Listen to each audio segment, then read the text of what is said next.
I'm Ethan Pollack from the Economic Policy Institute. So we hear a lot about the federal deficit these days, but unfortunately, what you hear tends to be so full of politics and grandstanding that one's easily left less informed than they were before. So let's talk about deficits. The deficit's the difference between what the government takes in and what it spends in a given year. The federal deficit was $1.4 trillion in the last fiscal year, and projected to be $1.6 trillion in the current one. Now, these deficit levels are not unprecedented. They're about 10% and 11% of the economy, but in the early 1940s, deficits were actually much higher, at one point reaching nearly a third of the economy. Back then, these deficit levels, much larger than today's deficit levels, did little to harm the economy. Rather, they were followed by decades of unprecedented economic growth.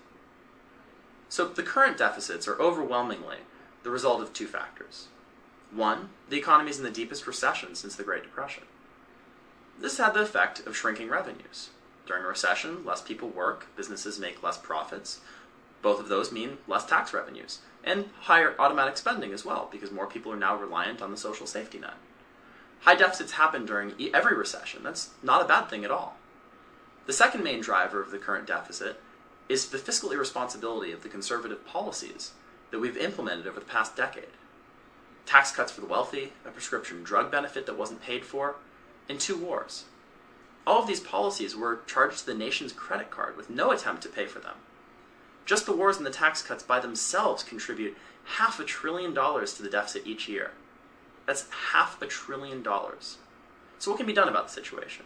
First, we need to restore fairness to the tax code, which means reversing Bush's tax cuts for the wealthiest Americans. Second, we need to do more to get the economy moving again. The Recovery Act has done a lot of the heavy lifting by keeping us out of a second depression, and it's responsible for about 2 million jobs. But more must be done. The only way we reduce our deficit to a manageable size over the next decade is through strong economic growth. That means a large jobs package of more infrastructure investments, tax incentives for hiring, fiscal relief to state and local governments, a strong social safety net, and public service jobs. Without a strong recovery, high deficits will be with us for a long time. If we really do want to reduce the deficit, we first need to go about creating jobs.